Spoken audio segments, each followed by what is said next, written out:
Thằng gì đâu vậy? Cái gì kia? Đảo. Hai tay nặng thế này. Quay cho mình xem. Đâu rồi? Cái kia. Đồng nhỏ.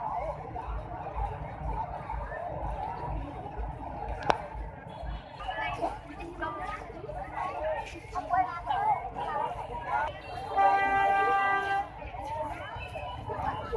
Mua cái đẹp không? Cái đẹp không? Đúng rồi.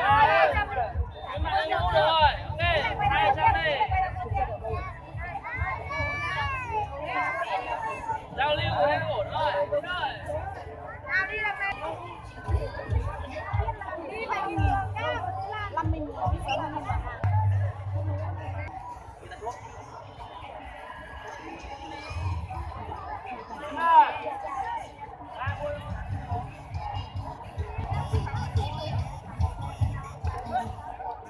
Chương trình văn nghệ diễn chúng ta sẽ diễn ra vì vậy đều người toàn thể du khách đang đứng trên sân khấu.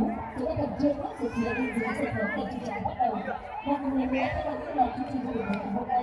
Các bạn đến toàn thể du khách chương trình Trên chuyện đẹp hơn kìa. Vì vậy đều người toàn thể du khách chúng ta cần chưa các sự kiện bên dưới sân khấu để chương trình bắt đầu. Nó vướng vào mắt nó. Dạ.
Vui một lần nữa khi mà những người chương trình của mình thực hiện hơn.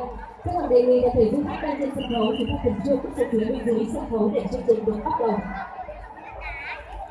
Đề nghị là thể du khách chúng ta sẽ đứng sau cây cột đèn. Chúng ta sẽ không đứng ở ngay hết sân khấu vì dưới chân quý vị có rất nhiều nhân viên kho mắt trải qua có thể gây nguy hiểm đến tính mạng của quý vị. Đề nghị các em bé đang múa kèn và múa ô bông đi xuống tập trương ạ.